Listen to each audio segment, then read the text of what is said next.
Good morning and welcome to Unfiltered Vision News, bringing you the news unfiltered Monday through Friday, 7 to 9 a.m. Eastern. My name is Dr. Ashaki Noni Nichols, and I will be your host. Thank you so much for joining me here on Tell It All Tuesday, and thank you to everyone joining us from Facebook, YouTube, and X. So, thank you so much, Minnesota Fats, for joining us this morning and reposting the stream. So, let's get into it, and we're going to start with our Kids Corner and Sincerely Lawless.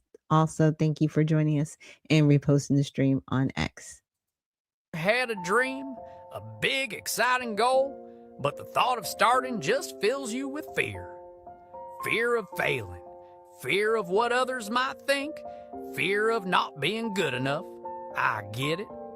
That feeling can be paralyzing, making you want to stay exactly where you are, safe and sound. But what if I told you that being scared is actually a good sign? It means you're stepping outside your comfort zone, and that's where all the growth happens. Courage isn't about not being afraid, it's about being terrified and taking that first step anyway. Every successful person you admire has felt that same fear. The only difference is they didn't let it win. So feel the fear, acknowledge it, and then take a deep breath and do it anyway. Your future self will thank you for it. Thanks for watching, and don't forget to subscribe for more inspiration. Yeah, and that is something we have to remember. Actually, in my quiet time today, I talked about that. Like if you're always comfortable, then that means you're not really trusting God to do other things, right? To really step out of your comfort zone and move forward. And of course, it's the end of the year. A lot of people are probably working on their New Year's resolutions or looking back at this year for what goals they set and, did they accomplish those goals? And if maybe not, just look at, okay, well, what were the barriers, right, to get those goals accomplished? And sometimes it just really comes back to that faith and fear of failing. But you know what? There's no shame in failing. I just want people to know that because everything you try, until you try it, you just don't know how successful it's going to be.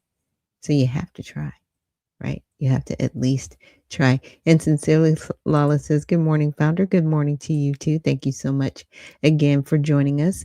And now we're going to get to our segment where we honor God with our body and just really setting our mantra for today, my bod for God.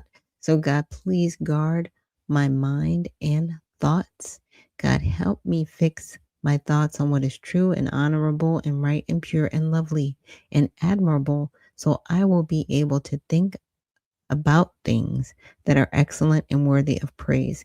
God, please help my ears, protect my ears, and help me to listen to your voice. God, help me to be quick to listen, slow to speak, and slow to become angry. God, protect my eyes from sin's damage. God, I make a covenant with my eyes not to look lustfully. God, please protect my mouth and speak life and help me to speak life. God, help me to God, set a guard over my mouth. Lord, keep watch over the doors of my lips. God, please help my hands to serve generously. God, help me to do good to everyone, and especially to those who belong to our family in the faith. God, please protect my reproductive organs. Help me to honor you, God, with purity. God, help me to honor you with my body. And God, please protect my feet as I walk along your path. God, let your word be a lamp for my feet and a light on my path.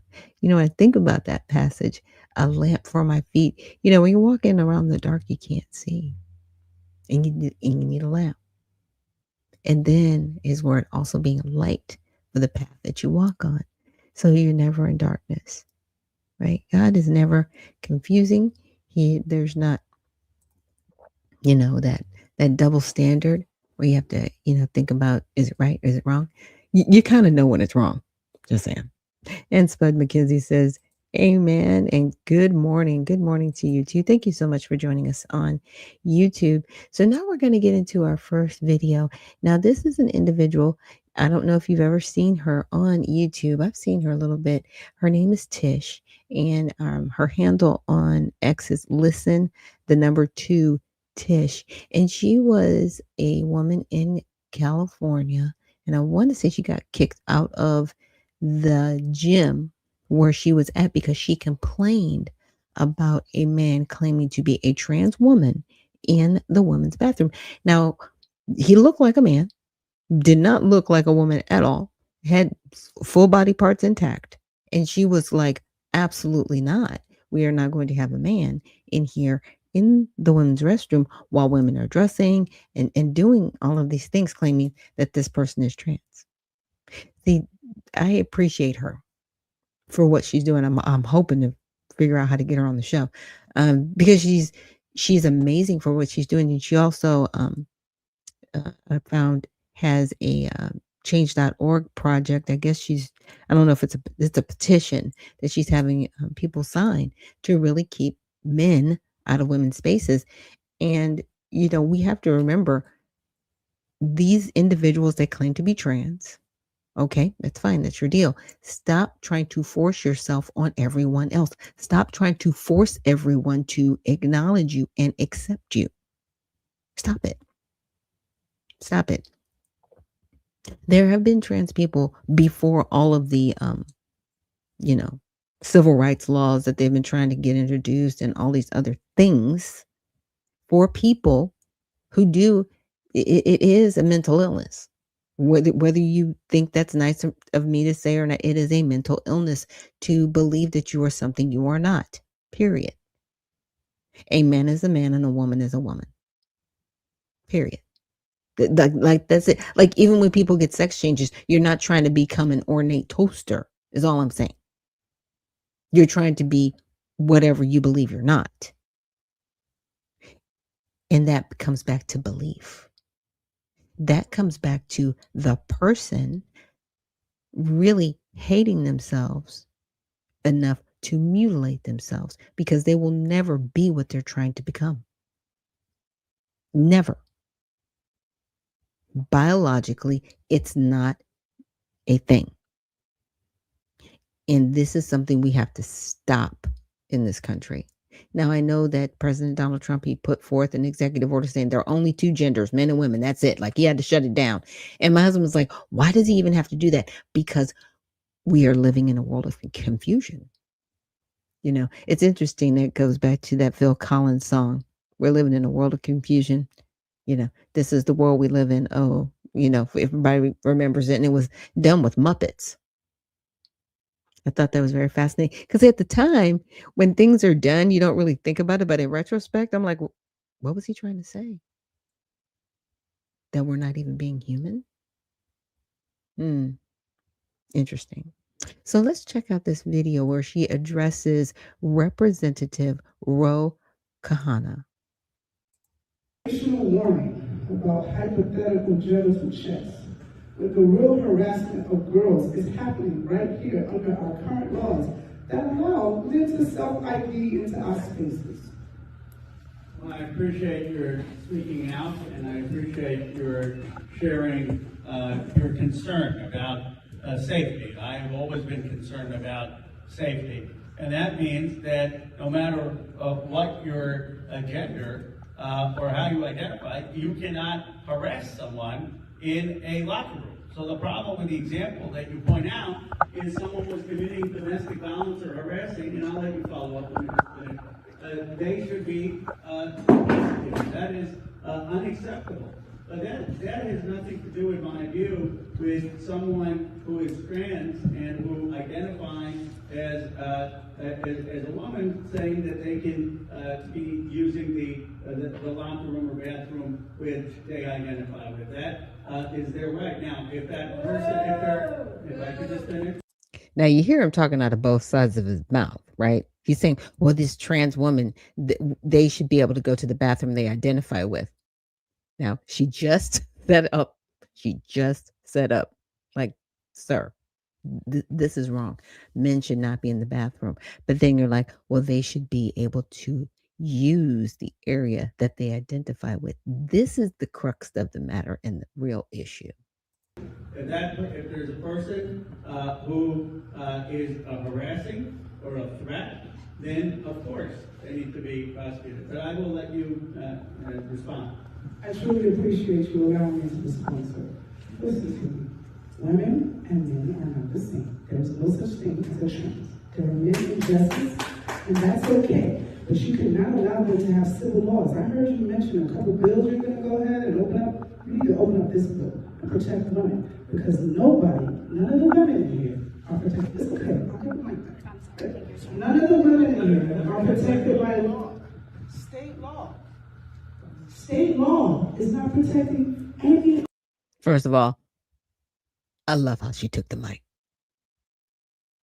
That's a 10 for me. I love how she did that. Of the women in here, and I'm not a Democrat or a Republican. I am a woman who's a lesbian, who was harassed in the locker room. I'm telling you right now that a lot of this is going on, and you need to do something about it. The Republicans will back you on it, because I hear that they've been fighting about this for a long time. It's the Democrats that need to do something about this law. The trans are not women, they are men with their pieces intact.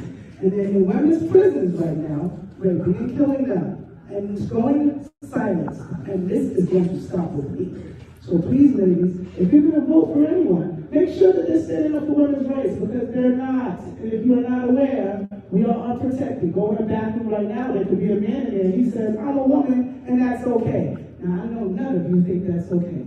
Thank you so much.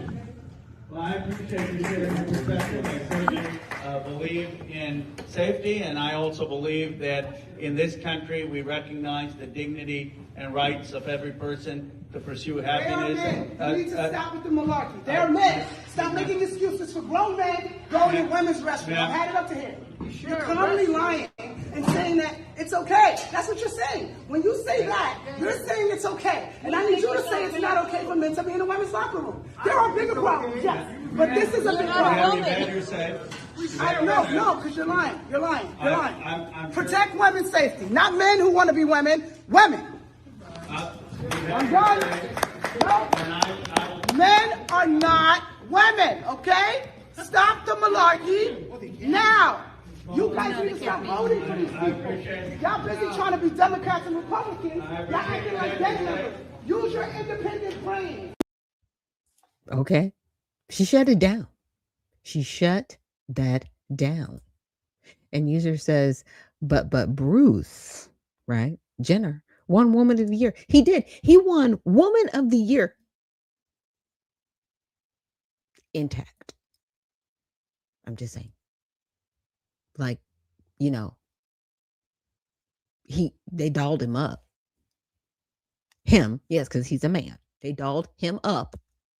And it's interesting because he doesn't identify as a transgender. He doesn't. It's weird. He's just like, I feel more feminine. And he really does not look good as a woman. I mean, it's sad. It's sad. And Bruce was an amazing athlete. Like, it's sad. It's sad what happened to him. I'm just saying. And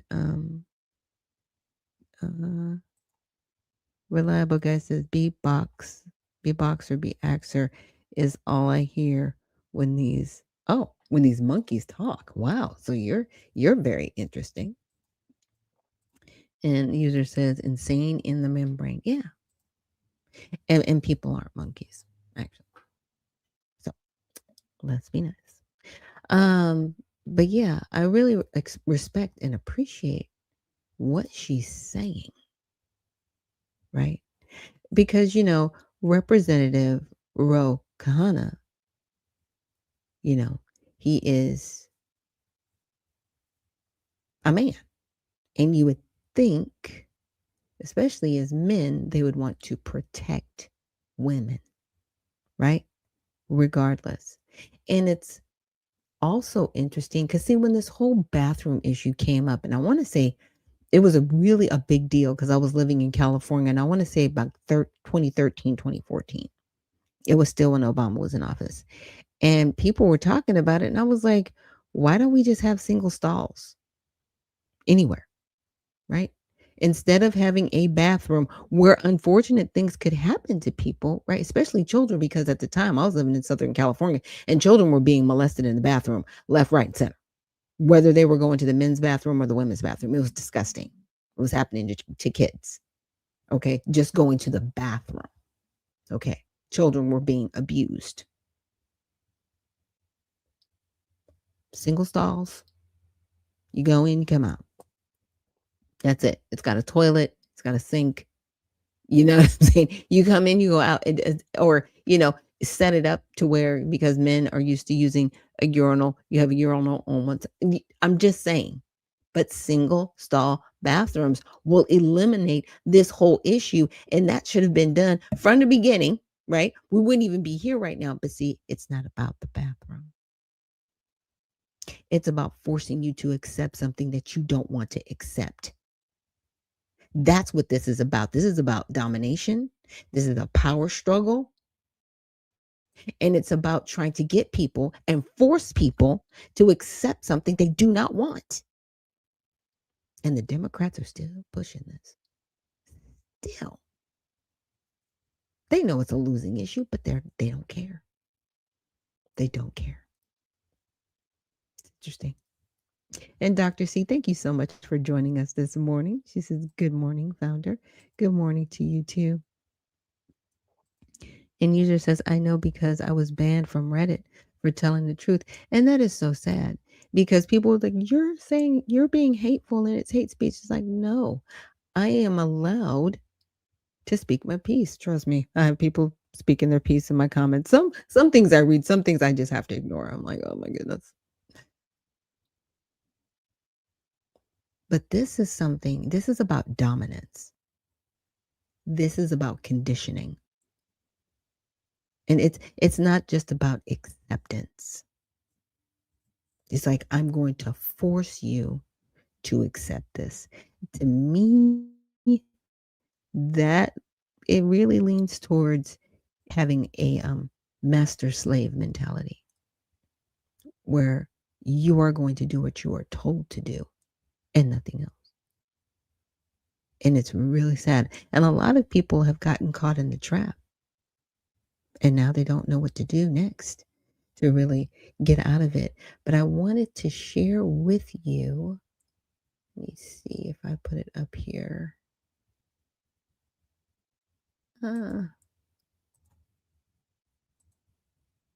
Nope, that's not it. That's not it. I meant to share her link for her petition. But anyway, she's got a link on change.org that is a petition for the privacy and safety in all 50 states for women's rights. Let me see if I can just pull it up really quickly for you guys because it is important. And I want us to be informed as a community,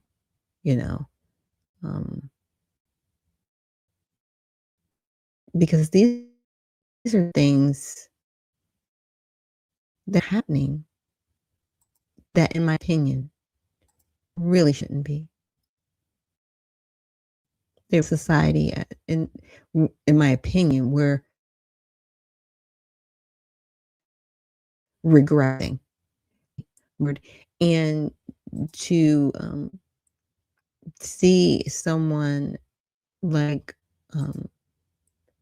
Mr. Kahana, and a lot of people do like him, as a Democrat. He seems to be, even kill for a lot of people. It's sad that he is supporting women. No, I'm sorry, that he's not supporting women the way he should. And user says, I know Reddit is a cesspool. I love to take. Thank you for the compliment on my eyes. I definitely appreciate it. Contacts. Yeah, apparently can't see as well as I used to. I'm getting older. So I do wear contacts. A lot of people are like, why you wear contacts? Because, especially color contacts, you know why? Because the clear ones hide in my eyes. And then I'm like, why can't I see? And then I go back later on and I've got a contact like lodged somewhere like down in my eyes and I can't find it because it's clear. I will wear color contacts so I can find these things on my face. But thank you. So let me share this really quick. So this is the petition: Protect Women's Only Spaces nationwide, privacy and safety legislation in 50 states. So far there are 38,000 signatures, and I'll make sure to share this link. But basically, I won't read the whole thing, but who is impacted? Women across the country are being put at risk due to the absence of clear, consistent policies protecting women only spaces. This is more than a matter of privacy, it's about safety, dignity, and trauma informed care. Many women have experienced sexual abuse or trauma and being forced to share intimate spaces with men, regardless of how they identify, can feel violating, triggering, and unsafe. Every woman deserves to feel protected and respected in facilities designated for female use. Unfortunately, without proper safeguards, that right is being quietly stripped away. We are calling for legislation that ensures the privacy and safety of women in all 50 states by providing clear definitions and protections for female only spaces. And it's so sad that we have to do this. Why should we have to do this? We have to do this because, again, we have people that do not care about women. When they say they do, they're liars. And they do not care about women's spaces. They do not care about protecting women, even though they're like, yeah, women is that. No, you don't. No, you don't. I told you guys about in California how they have literally a law for companies headquartered in their state that say you need to have a woman as a director in your company. Okay. Well, as long as they identify as a woman, they qualify. What are you doing? So a man can sit up there and says, well, I identify as a woman, and that's okay. You're not protecting women. You're not. And everybody sees you for the liars that you are. So when anybody comes out talking about, yeah, we're all about women and protecting women, check to see where they stand on this trans issue. And that should be the question for any and every politician in 2026, at any election, period. Municipal, state, federal. Because this is a social contagion that is taking over. Period. It's gross. It's gross, and we need to stop it.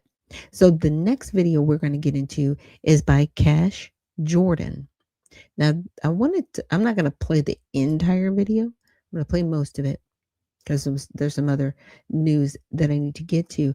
But he brings up a few good points about what's happening with the Somali community in Minnesota and just some of the things that have happened so far. Federal government keeps making arrests. The fraud in Minnesota keeps growing. It's growing by the day. The total amount of fraud could total up to more than $8 billion. Governor Tim Walz, who is up for re-election, is under fire for all of this happening under his watch. But he says they've paused these programs. They've brought in outside auditors to get an idea of how far-reaching this fraud was. They're taking steps to keep it from happening again. And he's defending his management of the state while also taking shots at Republicans and the president. Wow. And in spite of the headwinds we're up against, Minnesota ranks economically, economic growth, happiness, number of people insured. Yeah, the fraudsters are thrilled. They stole $8 billion. They're the happiest fraudsters out there. Fox News has obtained photos of one of the Somali illegal immigrants wrapped up in the Minnesota fraud scandal, posing with several high-profile Minnesota Democrats, including He's got his arm around Ilhan Omar and Governor Tim Walz. This is crazy. The man pictured is Abdul Dahir Ibrahim. He entered the country in 2000 and has had an order for removal since 2004. He also has a prior conviction in Canada for asylum and welfare fraud. And in Canada. ICE tells Fox News Ibrahim was granted temporary protected status for 10 years but should have never been eligible. Crazy. Minnesota Congresswoman Ilhan Omar responding to her state's massive welfare fraud scandal, pinning the blame not on the criminals, but those working to protect the American people. Oh, if there was a linkage, in that the money that they had stolen going to terrorism, then that is a failure of the FBI and our court system in not figuring that out and basically charging them. Host of Live View. You know what's interesting about her response? This all happened back in 2022. It wasn't Trump who was president. So are you blaming the FBI under the Biden administration for not doing their job? Because you got to remember, and this is something that I probably need to work on and look at, but I came across something. The majority of the people that work in the federal government, they lean Democrat. Yeah. They are not nonpartisan. You know what I'm saying? They should definitely do things along a nonpartisan, but they lean towards Democrats. So the people in the administration definitely have an uphill battle. But wow. So you have a mostly Democratic government. You had a Democratic president. See, 2022. Yeah. Yeah, you had a House and a Senate with Democrats. There were a couple of times that VP Harris had to come in and do a tie vote. But yeah, you had all the levers. And you're blaming the FBI for not being more on top of, money flowing. It's their fault. So you're blaming the Democrats. You're a Democrat blaming other Democrats. I'm just saying, I need timelines and I need to make sure that I'm tracking what Ilhan Omar is saying, because you cannot place any blame on Republicans for this one, because this happened in 2022. Actually, it was prior to 2022. 2022 is when the conviction started showing up. And she was like, oh yeah, we sent the money back. And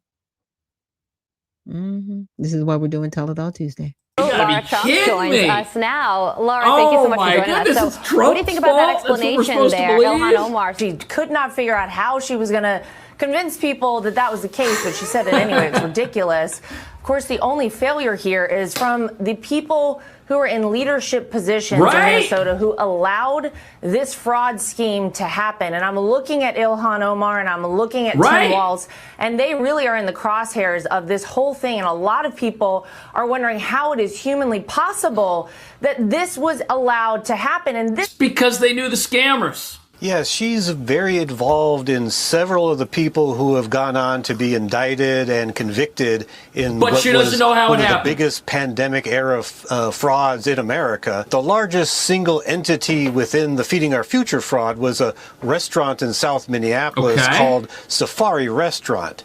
And Ilhan Omar has close ties to the owners and operators of that establishment, a couple of whom have been convicted in the case.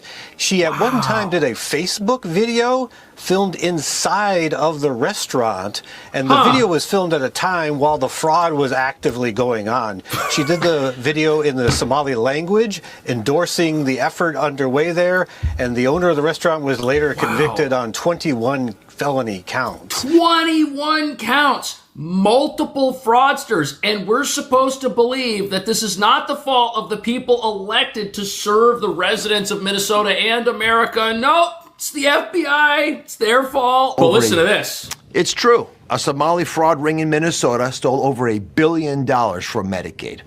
How did this happen? Well, Medicaid programs are run by the states, which in Minnesota means the Tim Walz administration. Governor Walz and the state's other Democrats rely on Somali votes to get elected. So they decided to look the other way because they were afraid of, quote unquote, political backlash. Don't take my word for it. That's what a Somali American fraud investigator told the New York Times. When these scammers realized that nobody was guarding the cash register, they went gangbusters. One program designed to provide housing stabilization assistance to patients ballooned to $104 million. When 4 years ago, it was projected to cost only $2.6 million. Some of these taxpayer so there we go. The welfare systems in these states are administered by the states, so it's up to Governor Walz to dole out this money, and it sounds like he was giving it to people who never should have had it to begin with. It had totally fake programs. It itself is now looking into the possibility of fraud in another Medicaid program. Minnesota's Department of Human Services is now pausing the issuing of new licenses for disability service providers over concerns of fraud after an explosion in the number of applications for new licenses over the past 5 years, going up 283%, while the number of people needing those services only increased by 25%. So 283% more licenses to get disability money to treat patients, but the number of patients has not gone up by an amount that warrants this sort of thing, unless this is another potential scam and the fraudsters are going to get their licenses to treat patients who we then find out don't actually exist and aren't actually out there, which is what's been happening. They said they were feeding people who didn't exist, housing people who didn't exist, and why would this be any different? People who were tied to you or your campaign were involved in this broad that is the allegation scheme to rip off the Minnesota state welfare system. Do you want to respond to that? Do you know what he is referring to? I really don't, and I don't think the secretary himself understands what he's referring to. We obviously had people who were able to donate to our campaign that were involved. We send that money back a couple years ago. She says she sent it back. She didn't send the money back. Apparently, she donated the money to another charitable organization. She didn't send it back. She didn't reject it. Okay. So her little stuff is unraveling. And user says Obama brought the Somalis in. He did bring in some, but it started with Bush Sr. before Obama came in. So with Bush Sr. and Clinton, they opened, pretty much Bush Sr., he opened up that whole refugee situation. And then they started trickling it little by little by little. And when they initially got here, even in the 90s, there were fraudulent programs. Now, does that mean that all Somalis are criminals? No. But it's the ones that are not immediately deported.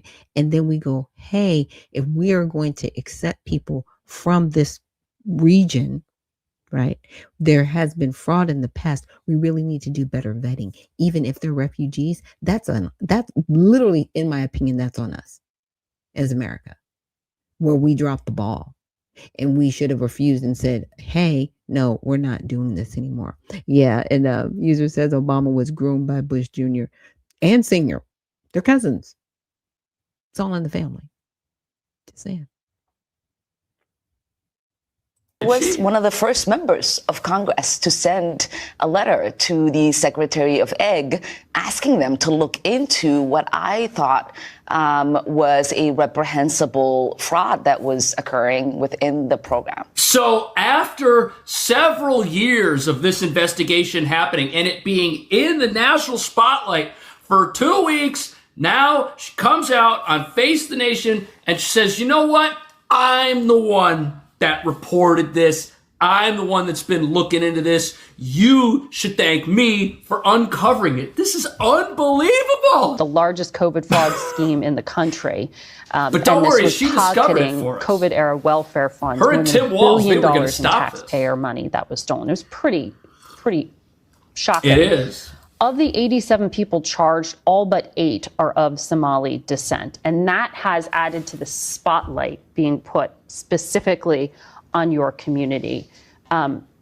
Why do you think this fraud was allowed to get so widespread? Well, I want to say, this also has an impact on Somalis because. And I also want to say the question is pending. She's not going to answer the question, by the way. I'm going to let it play out. She's not going to answer the question. She's going to dance. She's going to dance around it. How is it impacting your community? Well, let's see her response. Because we are also taxpayers in Okay, Minnesota. she's right about we that. also could have benefited could from And the it program didn't. And the money that was But it stolen. didn't. And so it's been really frustrating for people to not acknowledge the fact that we're also as Minnesotans, as taxpayers, really. That's interesting because more than 50% of the Somalians in Minnesota collect welfare. So you're taxpayers and you're collecting welfare? Like, which is just saying. Just saying. Upset and angry. This is the first about I've the heard fraud that she's has upset. occurred. Yeah, there also wasn't a denial. That felt like sort of a tell to me. I think she knows much more about all of this than she's let on the whole time. As you allude to, she has plenty of associates, close friends, allies who are enriching themselves off of $250 million defrauded from one program alone, maybe $1 billion in the state. And this is money that would have gone to children being fed, the homeless being housed, and did not. That's what the compassion adds up to. But the fact is that a lot of people were making a ton of money off of this, and she just wants to lay it off on someone else. But, ma'am, you're in charge. You're in charge of the district. You're in charge of making federal law and should be interested in checking where federal money is going, especially when it's supposed to go to the compassionate services that you're supposed to be all about. And as Dr. Oz told us, nobody wanted to check because when the scammers enrich themselves, what do? Even if they don't send that money directly to these politicians, since they're benefiting from politicians who aren't keeping track of where the money in the piggy bank ends up, they get out there and rally the troops. Who do they support? Who do they drum up rallies for and say, hey, this person's fighting for us. Hey, this person cares about feeding the sick. This person cares about housing the homeless. They're going to go out there and do all that stuff. They're going to help people get elected one way or the other because their presence in offices benefits them, and that is apparently both the Representative Omar here and Governor Walz. But that's not the situation here, and I think it's true for Tim Walz as well as Keith Ellison, who's on audio, on tape, saying to the folks who defrauded Feeding Our Future, saying, I'll help you out with this. Let's get you out of this investigation. Like, these people were in on it. That's crazy, and that is the major part of this. Jail. Tim Walz, they went after the whistleblowers, and I think that's part of the investigation I'm waiting to unfold. That's a big part of this. Apparently, when whistleblowers came forward and said, hey, we got this thing going on, they were retaliated against. There was government retribution for bringing this up. And then we have Representative Omar here saying, oh, I brought it up. But when other people brought it up, nope, they were told by the governor, don't do this. So somebody here's not telling the truth. That he is either turned a blind eye to, or for some reason has turned a blind eye to. We know the reason. Even some of his allies are saying that his political career is I don't know. Former Minnesota state senator and political They're still stealing, in, Minnesota. apparently. This is... he could get reelected. Amber Reichgott Jung, saying he is clearly vulnerable and, in my view, is riskier than any Democratic candidate that might run. So the worst thing about this is that he would have been vice president of the entire country. It's December for almost a full calendar year now. Had the last election gone differently, you think if Tim Walz was running America, do you think we would be hearing about any of this? Or do you think these investigations would all disappear? It's the current Department of Justice that is looking into this stuff. That's why it's getting such national attention. If he was in charge of this, or pulling the strings in some manner, do you think we'd be hearing anything about it? Or do you think the industrial fraud complex in Minnesota would be rolled out from coast to coast? That's frightening. Anonymous longtime ally of Walz's in Minnesota, a different person, said, it's clearly a real vulnerability. Even suburban dads would bring it up to me over the summer. Which is interesting because this news... In my opinion, we're going to start hearing about people who are just like, yeah, I'm not going to run, I'm going to retire.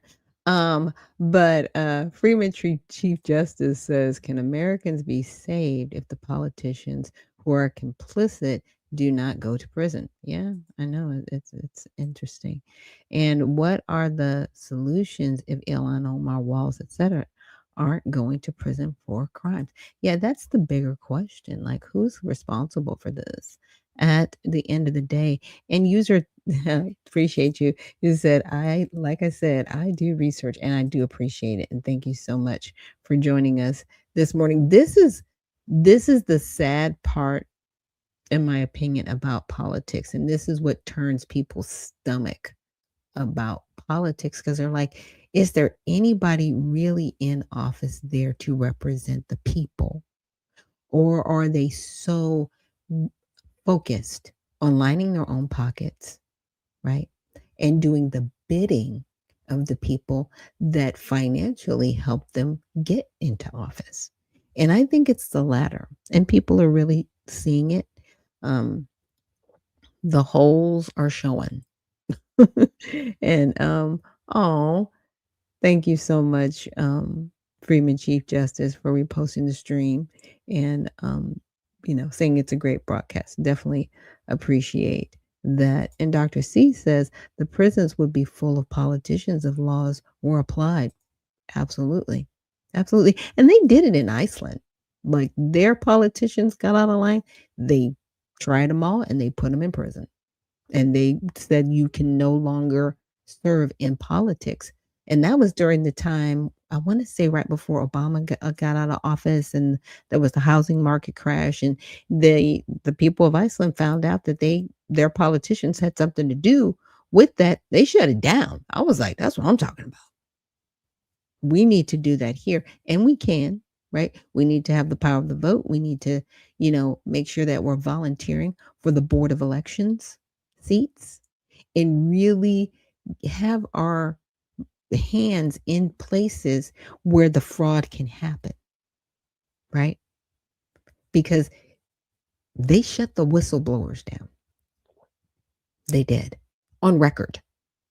Okay, on record, they did this. There were judges that actually, when the fraud was happening in Minnesota in 2022, the Somalis brought a case and said, you're discriminating against it. This is racial. You're stopping the flow of money. The flow of money was stopping because there was fraud found. It was brought up. The Somalis came back and said, they're discriminating against us. So the judge was like, okay, well, we'll just let you, we'll tell them to stop, and we'll make sure that you keep getting your money. This is how it got up to $250 million. It still happened under Biden. Did anybody hear about this in 2022? Why it was happening? Bueller? Yeah, nobody did, because there was a federal administration protecting this. So crazy. And Freeman Chief Justice says, are you still running for U.S. Senator of Georgia? Are you running for any political positions? I am not, actually. I'm working with other candidates to run in different states. That's where my focus is, because it's kind of hard to be the founder of the Redemption Party and run for political office at the same time. It's a lot going on. I would have to recuse myself from a lot of things if I did run as a senator. I couldn't, in my opinion, just to separate the conflict of interest, right? It's like I could be the founder on paper, but I couldn't be the founder in functioning work, right? Somebody else would have to do my job. That's all I'm saying. And that means making sure the party gets out there, making sure these things, you know what I'm saying? It's like, do a little bit of both. And Dr. C says, judges can be unbenched too. They can, and they can be disbarred if they are attorneys. Yeah, there's a lot going on with that. And he says, great broadcast. As usual, is your show every day? If so, what time does it start? It is every day, Monday through Friday, 7 to 9 a.m. Eastern. Yes. And we are live on X, Facebook, and YouTube. And with that, we're going to take a quick break. I do have some other videos, and I will make sure to post this video by Cash Jordan in the repost of this stream. So thank you so much, everybody, for joining me here on Unfiltered Vision News, and we will see you on the other side.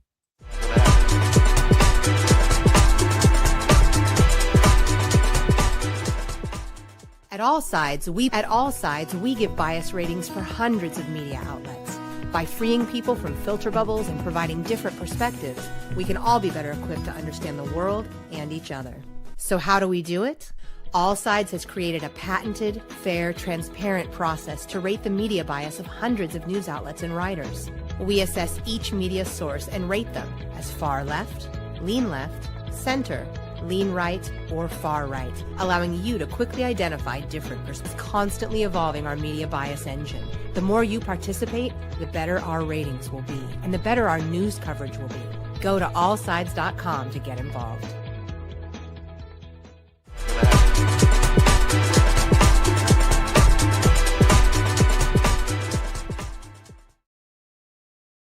And we're back. Thank you so much for joining us here on Unfiltered Vision News, bringing you the news unfiltered Monday through Friday, 7 to 9 a.m. Eastern. My name is Dr. Ashaki Noni Nichols, and I will be your host. And Mark from the Soil, thank you so much for joining us this morning and reposting the stream. So I'm going to play another video, Fox News, same type of coverage, a little bit different. Their perspective, they're like, and the fraud continues. And it's interesting because now they're talking about, the fraud may be as high as $8 billion. My whole thing is nobody was talking about this in 2022, even though these people were indicted during that time. And it's because now that there is a new administration, they're doing a lot of auditing and compliance work, which I'm appreciative of. So they're uncovering things. But my whole thing is there are close to 4 million employees that work under the executive branch alone. Just the executive branch. We haven't even gotten to the legislative body nor the judicial body. So there's no telling how much more fraud is going on within our government. And we need to continue to make the demands on our government. And I will share with you the email to the White House where you can leave comments and also the phone number that you can call. Figure out who knew what and when is Minnesota-based journalist who's been covering the fraud since, I believe, 2018, if I have that correctly, Liz. But it's Liz Collin. And I know that she's also spoken to a lot of people who've been hard to reach. We've asked for a lot of people out of Minnesota. You've managed to accomplish getting in contact with these prosecutors. Let's talk about exactly what's going on. Fry, Omar, Ellison. How deep does this go into politics? Yeah, well, I'll tell you, there is an overlap with plenty of Democrats in power in Minnesota with all of this. It was the spring of 2021 when the raids involved with the $250 million fraud scheme tied to Feeding Our Future was first exposed. Even before that, though, you're right. There was a suspected $100 million fraud tied to overbilling at dozens of Somali-owned daycare sites in Minnesota. That was making news back then. So the question of who knew what and when, you laid that out. Congresswoman Ilhan Omar, she held several events at the restaurant named in the Feeding Our Future fraud, including hosting her congressional win in 2018 at that very restaurant. So she knew one of the owners very well. Salim Saeed is his name, who has since been convicted. Minneapolis Mayor Jacob Fry's senior policy aide, Abdi Nur Salah, also entered a guilty plea. He was tied to the case. Campaign donations from some of the defendants in Feeding Our Future eventually returned, as you mentioned, to Jacob Fry, Attorney General Keith Ellison, Congresswoman Ilhan Omar. But you're right, I sat down with the lead prosecutor in the case, Assistant U.S. Attorney Joe Thompson, talked to him months ago, and I asked him, will we see any of these political leaders indicted?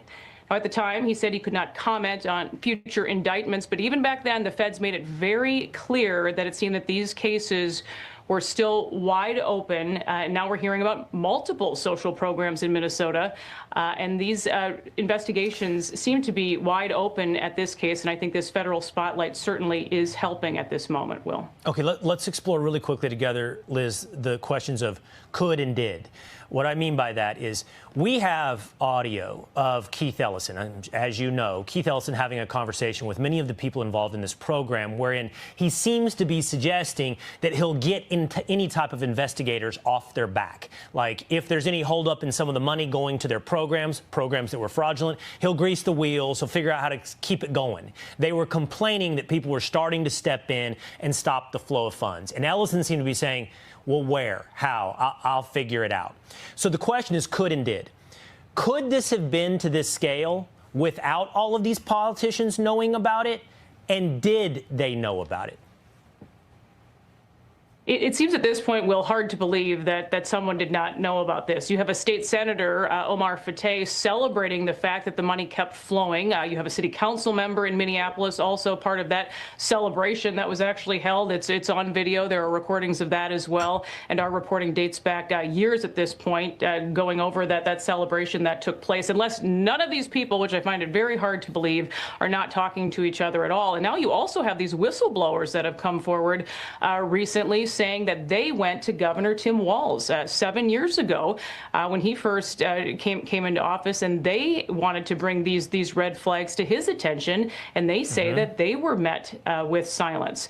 So we're seeing that now on Medicaid funding perhaps being cut if Walz doesn't take this more seriously, according to that letter that was sent from the federal government on Friday. But we have multi-billions of dollars in fraud in Minnesota, and again, this has been ongoing for years. So just on a personal level, I've been a reporter for 20 plus years now.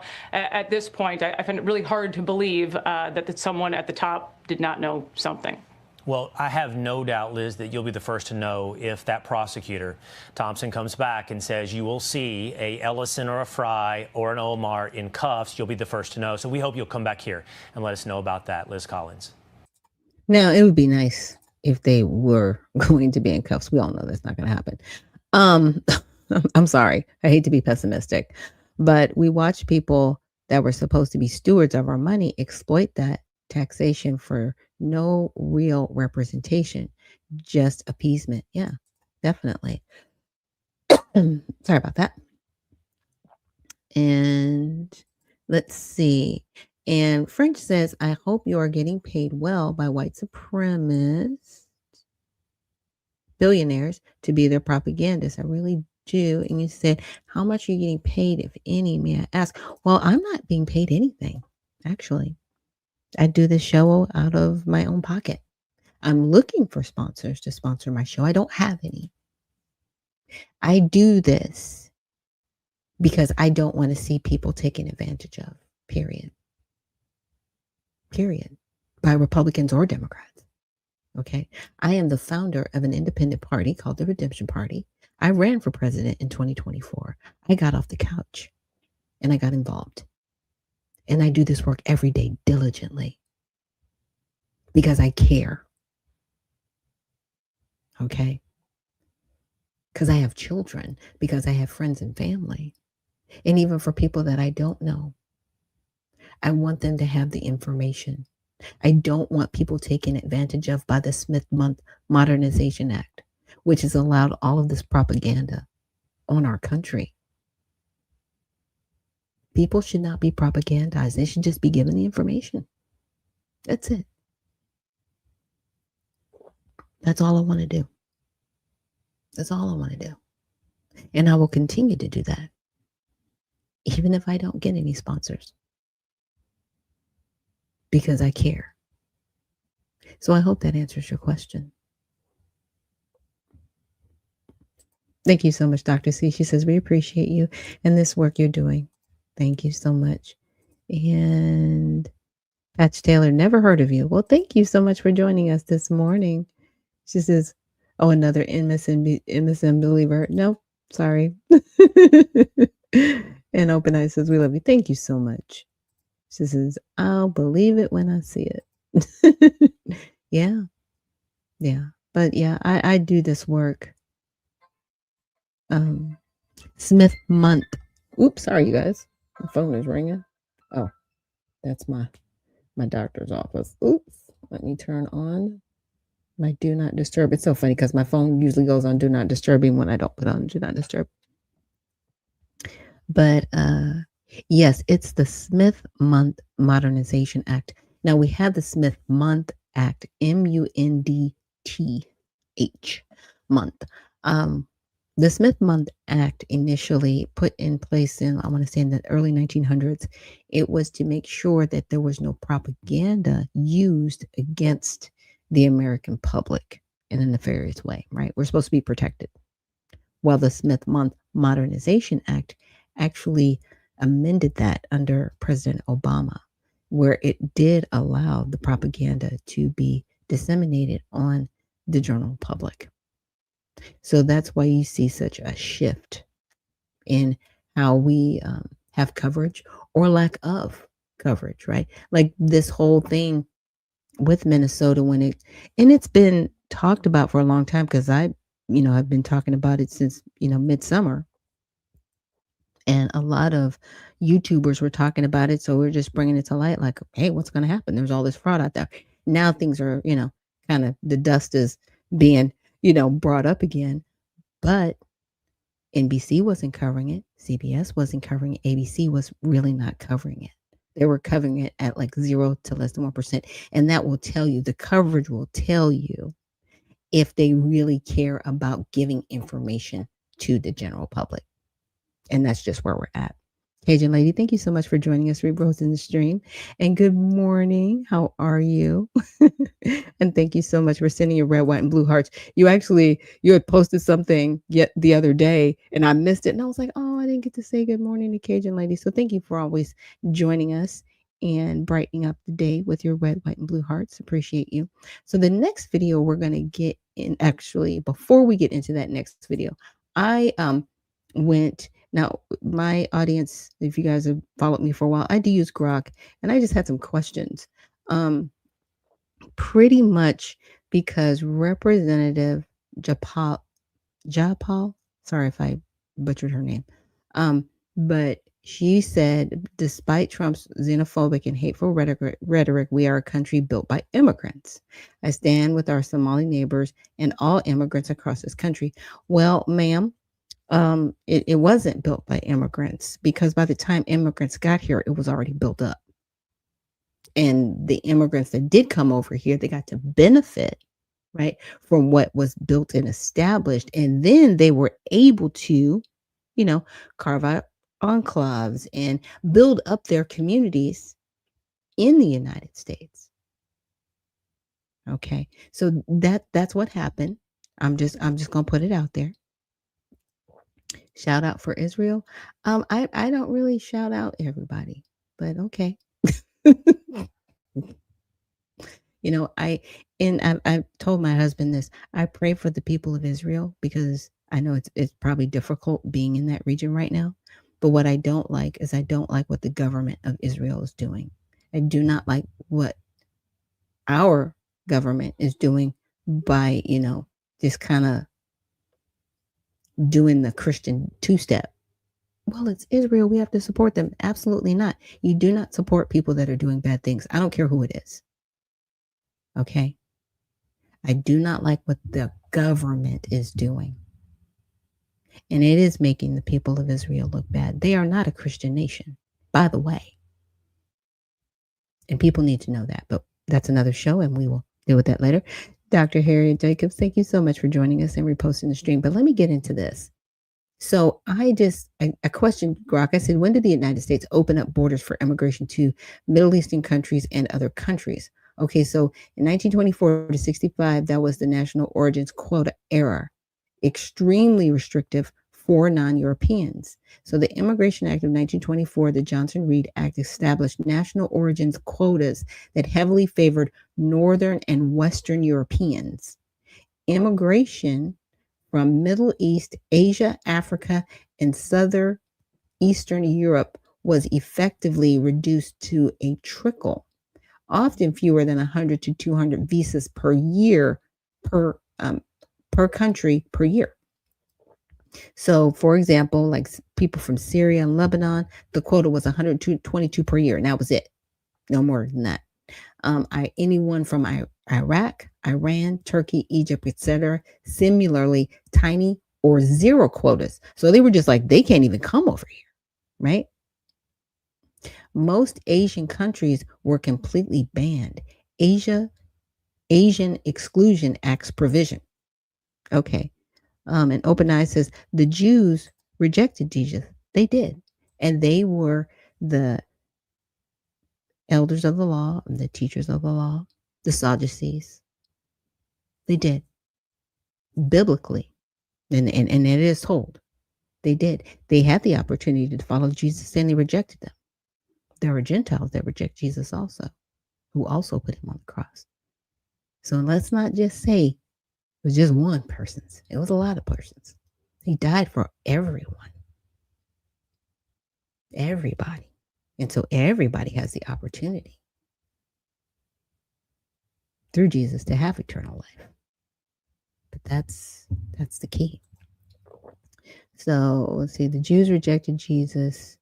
Their names are not written in the book of life. Lucifer is their father.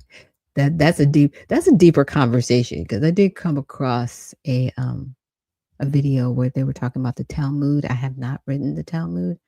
So that's going to be my next adventure.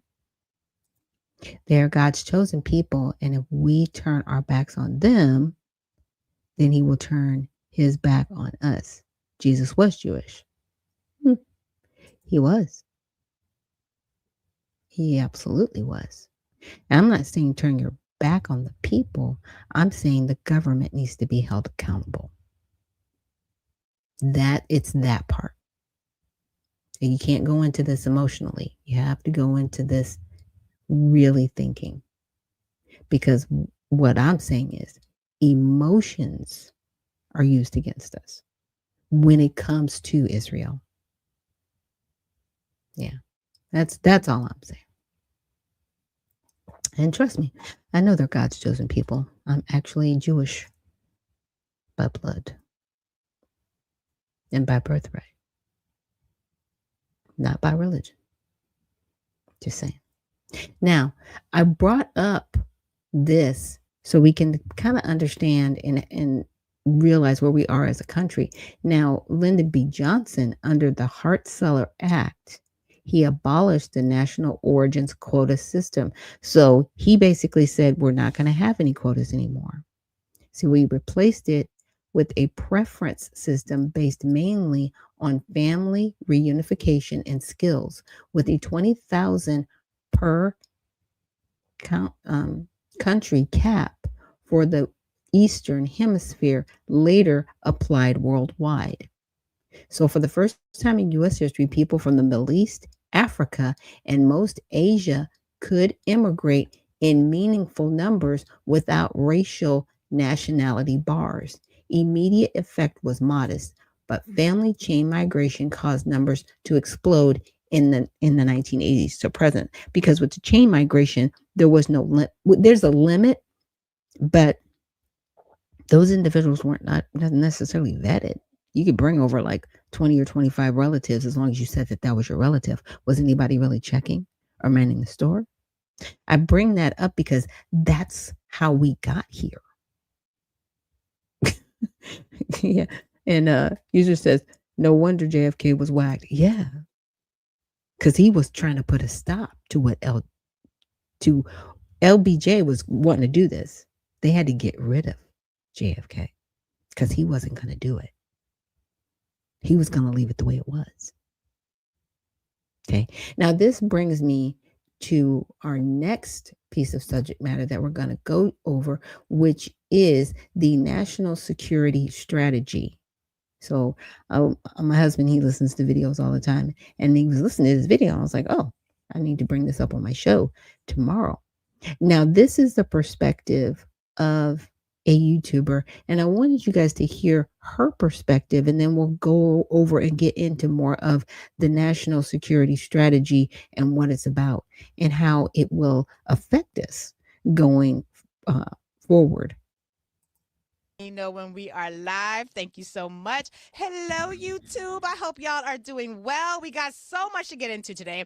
Just as a heads up, I just dropped my collection, Larry Daniel Favors collection, where you can learn. Actually, it's called LDF Collections to be specific. You can learn more about that at ldfcollections.com. It is a part of a project that we have been doing here on Urban View, where basically I have been, along with Rick Martin from DigiDrop LA, walking our audience through the steps that are needed if you want to be a successful entrepreneur. There's millions of y'all right now who are thinking about how you can go into business, how you can launch for yourselves. Even there are a lot of you, quite frankly, who had no plans on being an entrepreneur because you were gainfully employed up until, about this time last year. And so we have to figure out, how are we going to show up for each other? How are we going to build the ecosystems, the economies that we need? And so I think for the past, since September, maybe even August, we have had Rick Martin from DigiDrop LA on walking us through the steps that one needs in order to become an entrepreneur. And we use my entry into the entrepreneurial space as a test case. So, although I guess that's a little weird to say because I've been an entrepreneur for quite some time, but this particular venture is something that he and I have done together, which you can learn more about at ldfcollections.com. I'm super proud of it because it is literally my brand, but now in terms of wearable art. So that's great. That's great. I'm very excited about that. But did y'all know that your country got a lot more racist on Friday? I know. Now, this is going to feel a little bit rushed because we're at the end of the show. We just had Karen Hunter on, and Rick, as I mentioned, we were taking calls from the audience. And so I knew that we weren't going to get to all of this, but don't you worry. I explain everything that I'm about to share with you in brief summation, much more extensively in today's podcast episode, which you will be able to get later on this afternoon. But yeah, America got much more racist on Friday. Now, on Friday, the Trump administration issued its 2025 National Security Strategy document. It has not gotten much coverage here in these United States at all. And to the extent that it has, it's only been sort of covered as like a foreign policy thing. It ain't foreign policy, baby. It's racist American policy now being communicated to the rest of the world. And I want to encourage all of you to check out Dr. Stacey Patton. She has an amazing Substack with phenomenal content. And today's her article, which talks all about this far more extensively than any other outlet I've seen cover it, really goes into depth. And I think all of us are better off for having read it. That's Dr. Stacey Patton. You need to support that sister. She is brilliant. But basically, your national security strategy is a document that tells you how the president sees the world and what the president expects, not just from his cabinet, but from all the people who are interacting throughout the world. And it shifts the tone for government. And what basically happened on Friday was the national security strategy document that went out basically ended everything that existed after World War II until now. After World War II, after World War II, the United States had basically been on a, rules matter and international law matters, and they're a shared global economy, and we're part of alliances. We've got NATO, we've got the UN, and all of these entities that are designed to help us to be a better world. America, like on Friday, was like. Now I have to pause it right there. I don't know. Has anybody benefited from the World Economic Forum or the United Nations? Anyone? Mueller? There were people in the World Economic Forum, and I'm going to try to find this video. It was like a summation video, where Klaus Schwab was talking about, you'll own nothing and like it. That's the World Economic Forum, who also deals with the United Nations. Like I said, I'm going to keep going with this video, and thank you so much for subscribing, user. And you're saying that there's a pattern recognition. Pattern recognition is not racist. I'm telling you, it's crazy. And Cajun Lady says LBJ is a demon. I'm just trying to keep up with some of y'all's comments.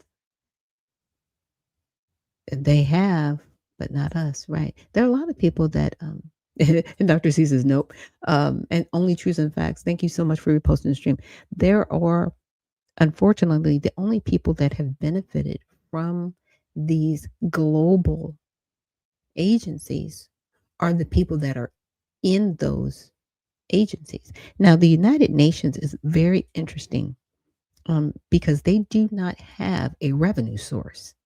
I don't want to say it's like a country club, but that's the best way for me to explain it. It is basically a club where people go and they kind of put in so much money to keep it going, but they do not have a revenue source. And for the longest time, they've been trying to get our politicians to write legislation to fund the United Nations, because there probably are other continents, countries that could fund it, but nobody wants to do that.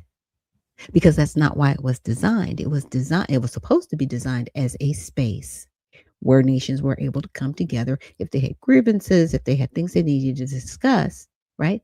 To make sure that the world was doing okay, right? The problem is a lot of these people got in the room, right? And they just started making decisions for everybody else. We didn't vote for you. What are you doing? That's the problem with a lot of these outside agencies. But let's continue with the video. Yeah, we done with that. We good. We done. We not doing this no more. And essentially, it is a reviving of white nationalism, but on an international scale. And again, has not been covered a lot at all here, which has been horrifying considering the absolute about face that this document basically puts us on. As Dr. Stacey Patton notes, she says we must name the ideology hiding behind the bureaucratic language contained in the document. She says most coverage has been treating this as a geopolitical shuffle, Europe here, NATO there, tariffs over yonder. But she says that is not it at all. This is basically a wholesale embrace of white nationalism, both for domestic policy and international policy. And she says that the new American strategy says basically everything that we've been doing since World War II, and that, for those of you who are a little younger, that is the war where the Nazis came to power, like where Adolf Hitler was a thing. America has basically said with this document that everything that we had done from that war until now was a mistake.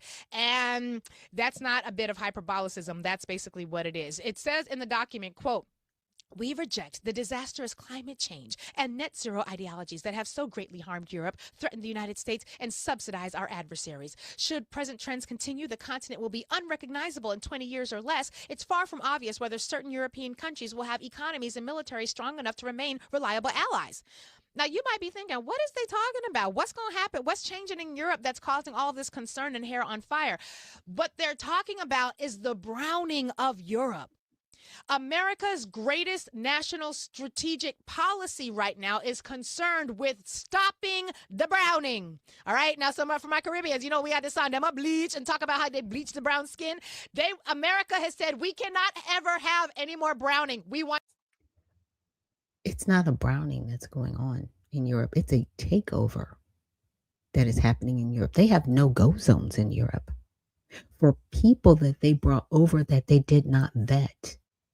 They took people in, put them on welfare, propped them up, and now those same people are now saying you cannot fly the Union Jack because that hurts the feelings of the refugees here.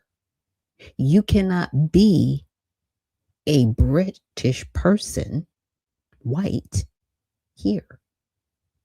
They want erasure for them. Okay? There should never be erasure for anyone, especially if you've been compassionate enough to bring someone in your home and to help them. Why are you turning on the people's land that you've come to from your land?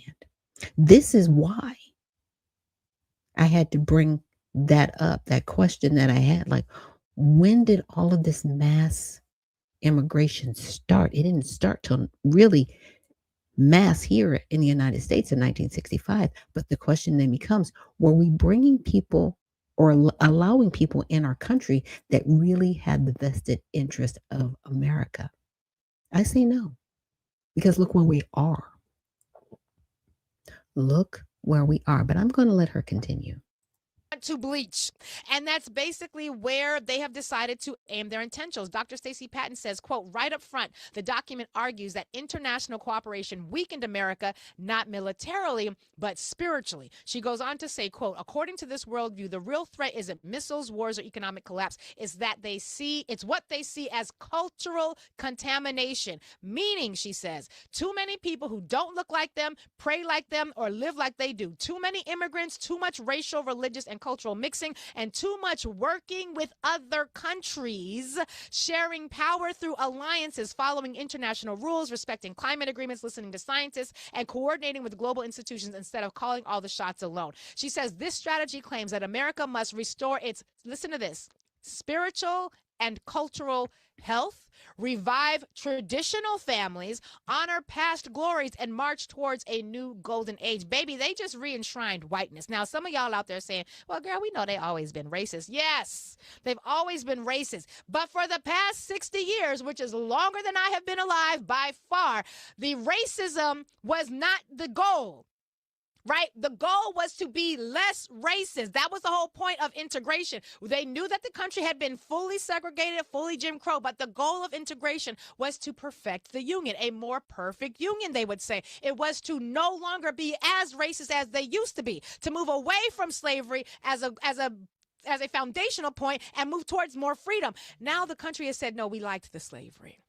We like the slavery. One of the things she quotes is this concept about civilization erasure, and they talk about this extensively in the document. And she says the strategy turns towards Europe. Actually, let me back up a little bit. She says the document rejects immigration, rejects climate cooperation, rejects international institutions, and they talk a lot about climate change because think about the countries and the communities that tend to bear the brunt of climate change. It's the global majority that is facing climate change. The global minority causes all the climate disasters. The Europeans, the Americans, they start the climate disasters. They benefit from no regulations when it comes to climate. It's the global majority that ends up suffering from the realities of climate change. And she talks about the fact that this document indicates that the Trump administration is very concerned with the concept known as civilization erasure. She says civilization erasure is a far-right obsession. It comes straight from the Great Replacement conspiracy, which is the lie that white populations are being intentionally replaced by immigrants and people of color. That myth has inspired mass shootings. It's not a myth.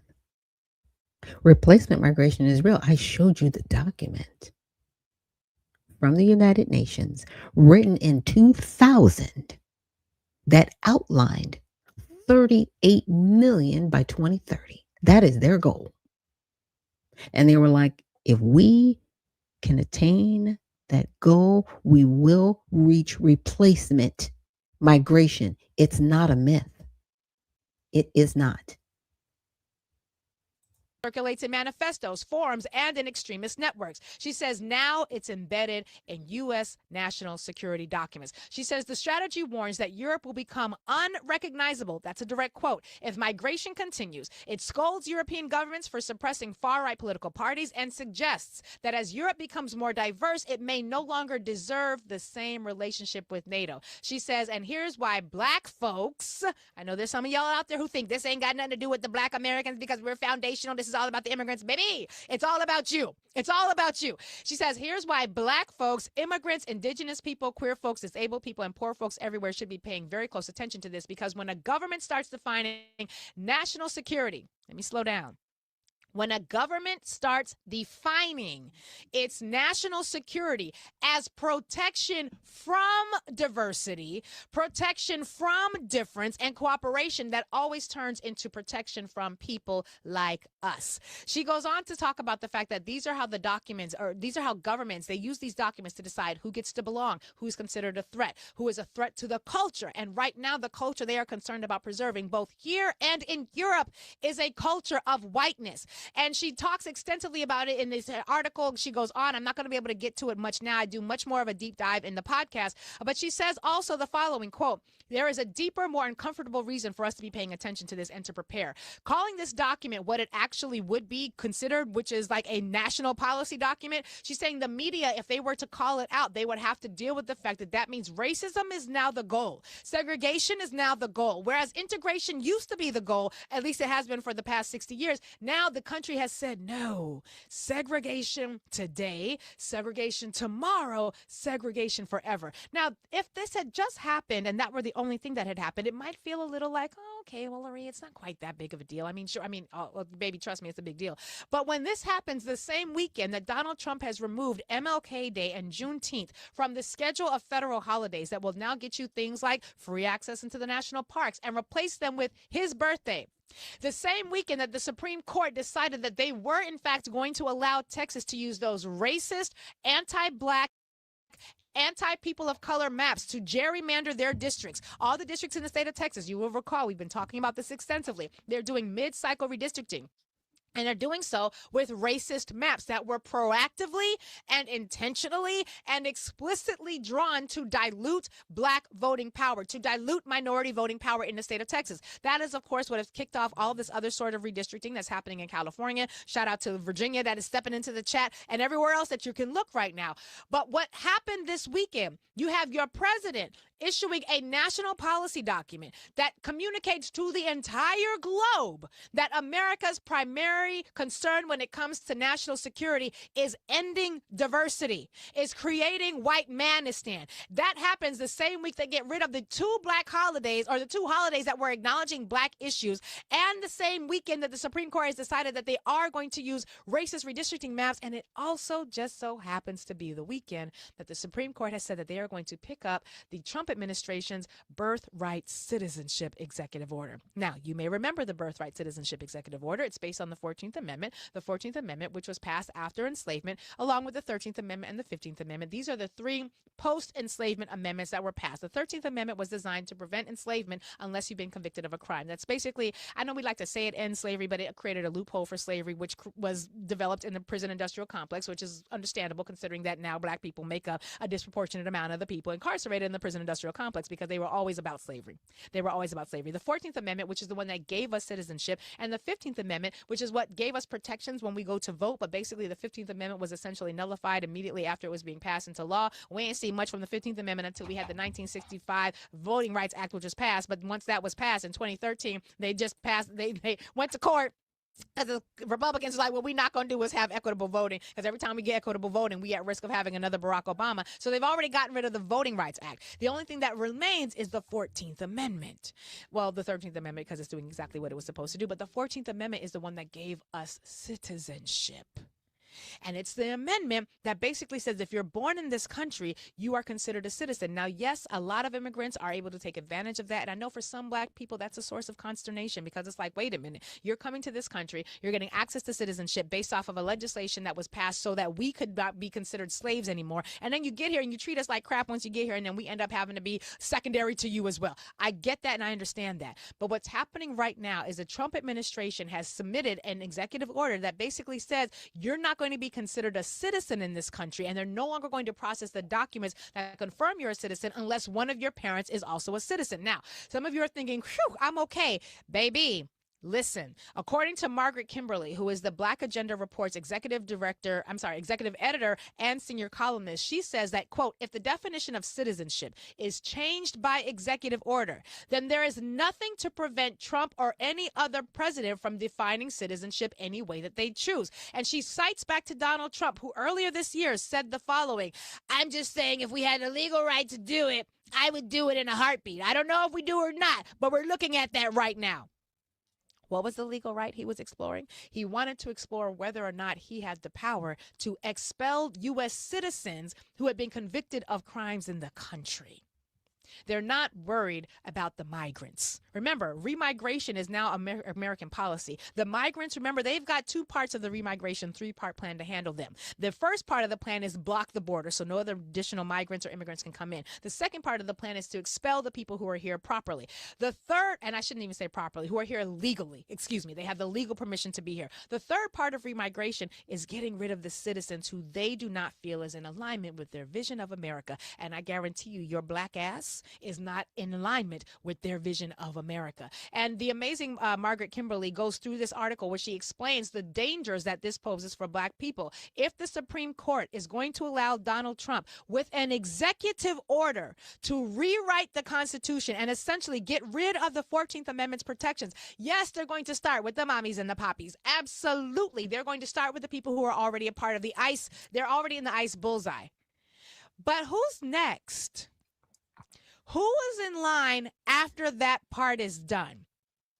Because the change that we're talking about, it might seem inconsequential, as Margaret Kimberly says. She says it seems inconsequential until, quote, one considers the ways that black people could be deprived of citizenship rights. If there's any group, she says, who does not have birthright citizenship, then no one has birthright citizenship. And she says any changes would apply to everyone in the country and would permit unknown changes in the future, which could further modify the definition of citizenship. So what we essentially have happen over this weekend is Donald Trump issues this national security strategy memo. The Supreme Court says, yes, we like racism in redistricting. Yes, we like racism when it comes to birthright citizenship. And we're going to take up this question and determine whether or not we should give this president the permission to basically nullify the 14th Amendment. And when that happens, we should be clear that if you were to lose access to your citizenship here and you don't have citizenship anywhere else, you become what the United Nations calls a stateless person. We're going to talk more about stateless persons again in the podcast episode later on today. But you should just know that as a stateless person, someone who does not have a guarantee of citizenship, the United Nations says the following, quote, stateless people are not recognized as citizens by any country. They're denied the right to a nationality, which means they are also often not allowed to go to school, not allowed to see a doctor, not allowed allowed to get a job, not allowed to get married. And so that's why organizations like the UNHCR fight on behalf of stateless people. They're about Okay, that whole wonderful definition of stateless people, in my opinion, it is a trope. And it's something they made up so that they can force the United States to take in people that they do not want. We do not have to take in everybody. This is what's amazing to me, that we really don't truly appreciate the freedoms that we have in this country. And guess what? We have the right, because it is we the people. Is it an uphill battle? Absolutely. Because see, I would actually have to debate someone like her, right? To say, stop. I'm not going to live as a victim. I know that there are things that have happened to Black Americans, but I'm going to do everything in my power to fight against it and make sure that there are measures of protection in my community. You throw around the word racism like it's just candy till it's lost its meaning. It doesn't hurt anyone when it's used out of context. But this comes back to ideology. This has nothing to do with legal strategy, right? Good, bad, or indifferent. It is your feelings, it is your opinions. But it all needs to come back to what is right, what is wrong. I'm not going to play her entire video. I'm going to stop it right there because I really want to show you guys like a little bit of the national strategy. And I did do a summary in Grok just to bring it to us. But I'll definitely make sure that you guys have the link to this document. It's a 33-page document, and it was released in 2025 in November. And it is what she says, you know. What I mean is she's read it. And it says, what follows is a national security strategy to describe and build upon the extraordinary strides we have made. This document is a roadmap to ensure that Americans remain the greatest and most successful nation in human history and the home of freedom on earth.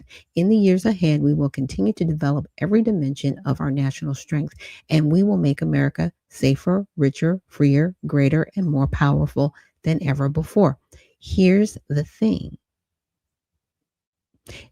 A lot of people want to say, oh, they're racist and they don't want people from other countries. No, we don't. Because the first people that come in here from other countries that they harm are Black Americans because they put them in our community. But while they're bringing them into our community, they tell them that we are worthless, that we're worth nothing, that we're lazy, that we're stupid, and that they should step over us. And you have people in the Democratic Party with this ideology. Hey, bring everybody in. Why are you working against us? Why are you okay with men and women's bathrooms? What is wrong with you? What is wrong with you? You don't want to protect Black Americans. You talk about a nice game. You talk about it nicely because you've done no legislation to help us. You've done nothing to really help Black Americans because whenever you do it, you say, we can't just help Black people. We have to help everybody. That's what all Black politicians say. But everybody else, if they're Latino, if they're Asian, even if they're Caucasian, they're like, yeah, we getting it for ours. Out the mud. We getting it for ours. We're doing that. Even if people don't like it. But when it comes to supposed Black American representation, it does not exist. It doesn't. You show me one in office right now that stands up 10 toes down. I'll wait. It's cool.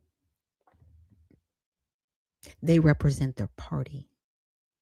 They do not represent for the people. That's the difference. They are human placeholders. Plain and simple, short and sweet. You might not like it, but a lot of you out there, you know exactly what I'm saying. So we'll just go over the table of contents kind of briefly. What is the American strategy? How does American strategy went astray? President Trump's necessary welcome correction. And again, I'm going to link this to the repost so you guys have it so you can go through it for yourselves. But I did a summary of it because I wanted to just find out, you know, what's going on. So I just wanted like a key point outlined, and I'll also put this in the repost. So critics past strategies for value goals, global overreach, which there has been, ally free riding, and erosion of U.S. sovereignty and economy. That has happened. We have one state, Minnesota, where people have stolen close to $8 billion. And I just said, there are lawmakers and even judges overturning juries that said, hey, these people are guilty. And the judge is like, there's not enough circumstantial evidence, even though they stole $7.2 million. And the judge overturned it. What? Yeah. So it highlights Trump's first term corrections, Abraham Accords, conflict resolutions, and second term focus on linking clear ends. The other thing she didn't bring up were like the 15-minute cities that these globalists are about. The other thing that she didn't bring about were the, I want to say Mark Carter brought it up, the cities for new Americas. See, they all support that. The globalists support that here in America, bringing in a whole class of other people to be Americans in America. What? What? Stop it. Stop it. Now, what should the United States want? Domestic priorities, secure borders, resilient infrastructure, advanced military, nuclear, missile defenses, dynamic economy, and reindustrialization, tech leadership, IP protection, and cultural health via strong families and middle-class jobs. Anybody out there disagree with that? I don't. I don't. I got grandkids. I want to make sure that they have a future and jobs to look forward to. Really? Who did any of that sound racist to you guys? Oh no, we're supposed to read between the lines. That's all racist. Stop it. You don't like the man. I don't care if he cured cancer tomorrow and set everybody up to be a millionaire. You would find something wrong with it. You would find that he was a racist, that he was a bigot. I can't take the money. Fine, don't take it. Give me yours. I'm just saying. And that whole thing about the 14th Amendment, stop that. It was written for slaves specifically, and it is tied to the Emancipation Proclamation, by the way. And people forget that. But see, you want to wedge other people in that don't belong here. And I'm glad she admitted. She was like, yeah, some people are wrong coming over. Yeah, they're dead wrong. And they need to be deported with their children under the jurisdiction that they're under. If you are from Honduras and you had a baby here illegally, you and your child need to go back to Honduras. You are Hondurans. You are not Americans. That baby isn't tied to this soil. It is tied to the country you have allegiance to and the jurisdiction you're under. Period. Stop trying to make excuses for walking over American Negroes. You're going to stop it. Now, to me, that is it's a mindset that's defeatist. You do not care about the emotions. Now, she works for SiriusXM. I'm sure she's paid for what she's doing because she's in the office. Somebody asked me earlier in the stream, you're paid by white supremacists. No, I'm not. I do this out of my own pocket. I mean, hopefully one day I will have sponsors, but I will be I've scrutinized people to make sure that I have the right kind of sponsors. Right? A lot of the commercials I play are products that I actually do use. I use the Brave browser. I use the patches that I promote on my show. I use all sides to bring you guys the news. Yes, I promote products that I use. Just saying. Now, global objectives, the stable Western Hemisphere, free of hostile influence, open Indo-Pacific trade, self-reliant Europe, peaceful Middle East without domination, US-led standards in AI, biotech, quantum tech. Yeah. Now, these are always going to be big talking issues. And, my bigger question is, are they going to run in conflict with the Geneva Convention that we have set up, which are, how they are able to enact war? And there is a Geneva Convention that applies to all countries in how they interact. And with biotech, we need to make sure that they aren't becoming bioweapons, because that would be in conflict with the Geneva Code. So there are some things that, yeah, we have to definitely monitor. But so far, depending on the reader and what you want to see and how you perceive it, if you go into any situation, right? I don't care, with bias, you are going to have a biased view. We have to just look at things like, okay, let me lay it out before I start getting angry and all emotional and upset about this. Because again, you have to have a clear mind to make good decisions. Just saying. And Michonne, thank you so much for reposting the stream and joining us this morning. I have to scroll up to see comments. I'm sorry. You guys have a lot of comments today. I'm going to have to get a moderator because I can't read everybody's comments. But thank you so much for joining us here this morning. So what are America's available means?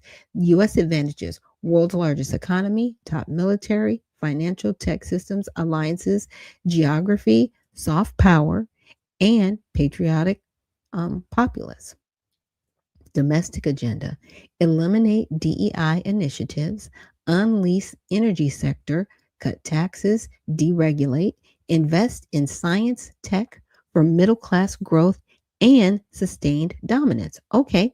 Now with the deregulation, that helps small businesses and small competitions get entry. So that's always good.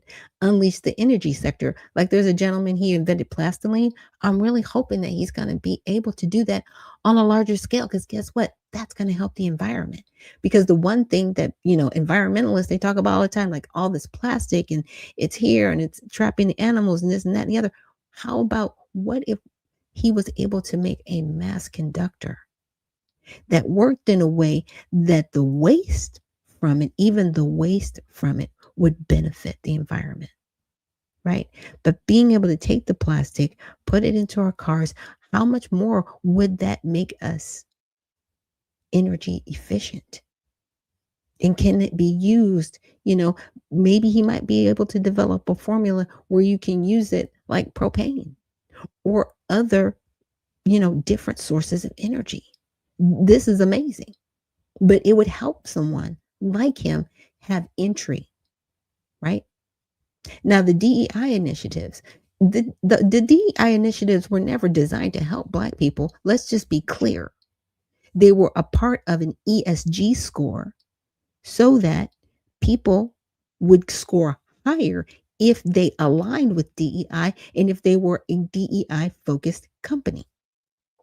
So if they were hiring people that fell under their DEI scale, they would have a larger ESG number. And then with that ESG number, just like a credit score, would give them more entry on the global stage, would give them more funding from global funders. But guess what? All of that works against humanity. And it worked against Black people. It didn't help us at all. So a lot of people out there saying, oh, well, DEI, no. It was they used Black people to put something in place. And then like everything else, it was used against us. Stop it. Stop that. I want everything merit-based. This is based on merit. Because you can always tell when people are doing something from a racial tone or if they're just trying to discriminate, period. because they want to be around a certain sect of people. Okay, great. Then guess what? I'm going to take my dollars with the people that, we coalesce. We have more of that mindset, right? Like-mindedness, I'm just saying. And we're going to start making businesses and we're going to compete. And see, that's the thing. If Black people don't own anything, right? But they still need stuff, we'll be able to use this one particular community to boost up other economies, to, other people in their, group. So if we are, as Black women, we love our hair and our nails and all this stuff, but if we're going to another community to get those goods and services, right? Because we don't have them in our own community, of course they're going to make money.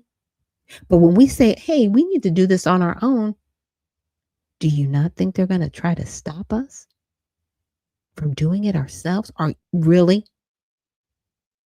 That's the problem. They don't want the competition. But this creates that competition. I'm just saying. It does. And we need to take full scale advantage of it. Period.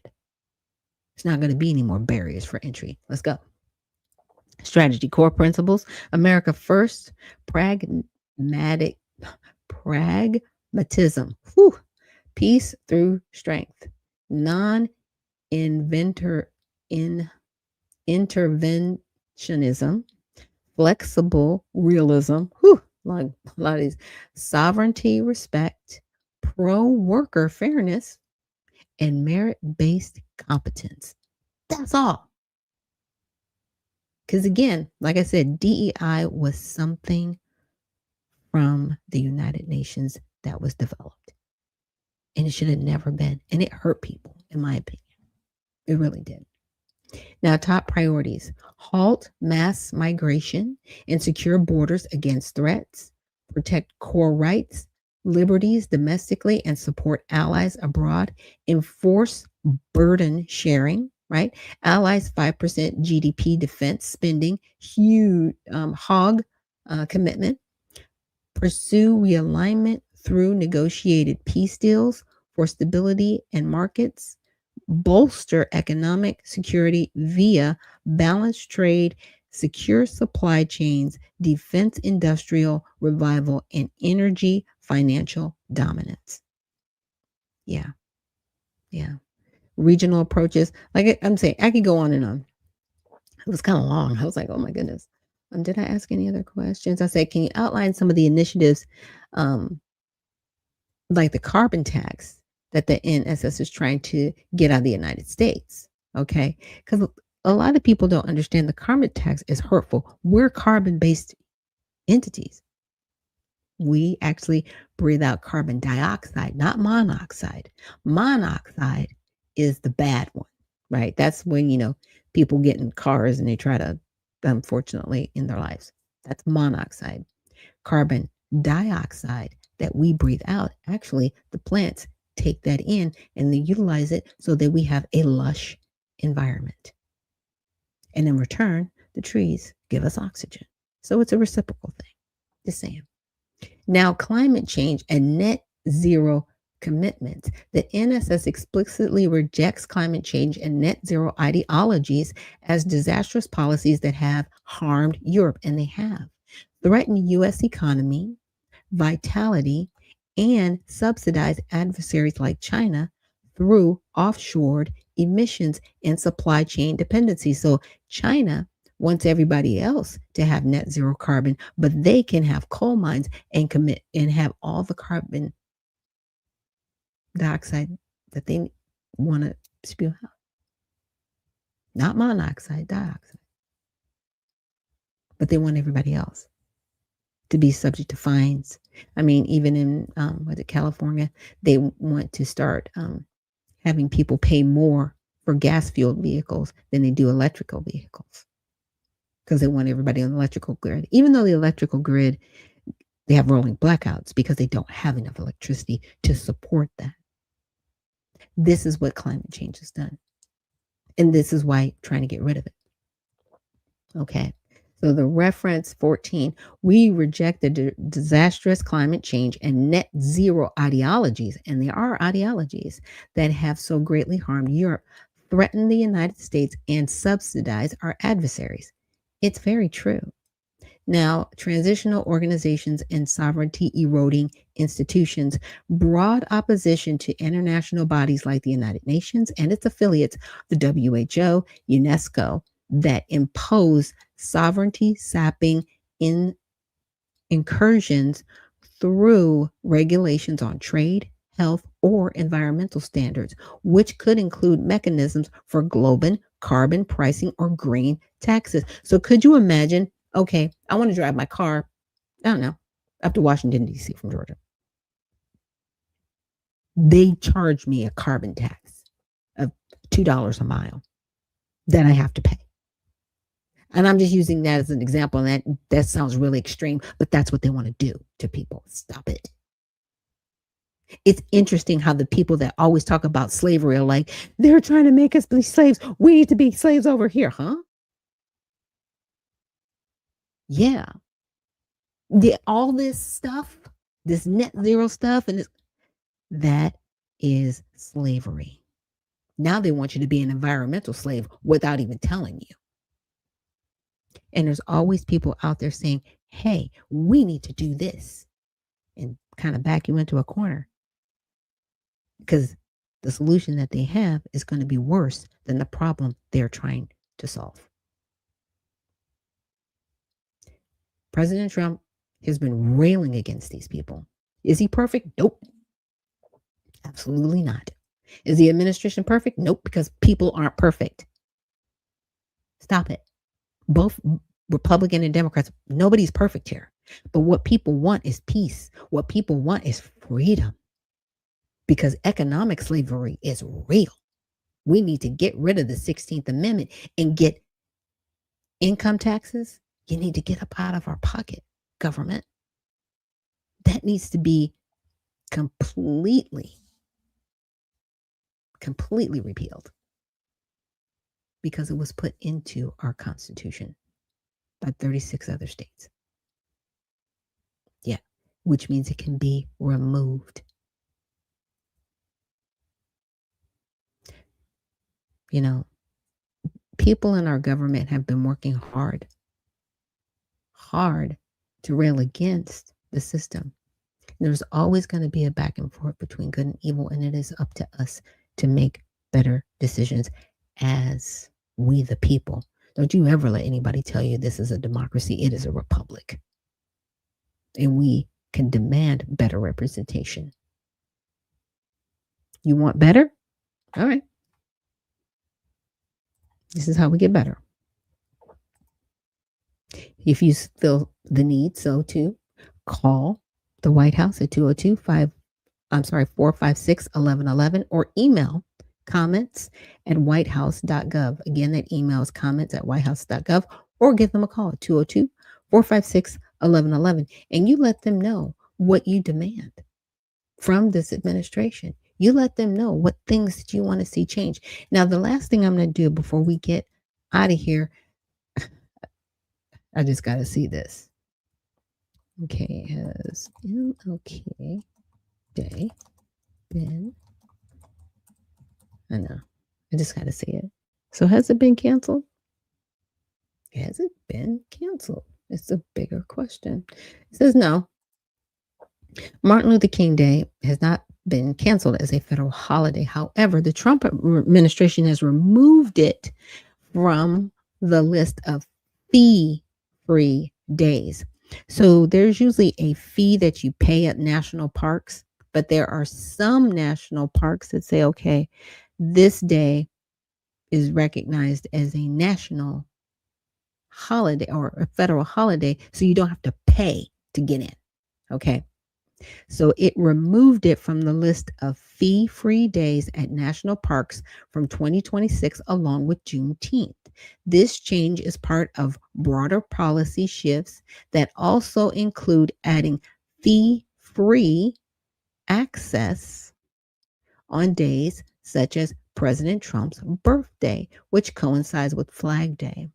The federal holiday commemorating Dr. King remains officially recognized, but the decision to eliminate free park admissions on that day has drawn criticism and backlash. So did he cancel the day, you guys? Bueller? He did not. But if you listened to her and you didn't research it, you would think it was canceled. That is an example, in my opinion, of the Smith Modernization Act. You say what you want. You're not going to be held liable for it. You can say, oop, my bad. Yeah, because there was a time in this country where journalism, it meant something. I respect it. I do. I try to make sure I bring you guys the best information I can. And if I make a mistake, I'm going to tell you, because I'm not going to get it right all the time. But I'm not going to purposely try to mislead you ever, because I don't want to be misled. I want to make sure that I always tell the truth. And with that, we're going to get out of here for today. But thank you guys so much for joining me here on Unfiltered Vision News. And remember, stay well, stay focused, and stay unfiltered. We'll see you in the next one.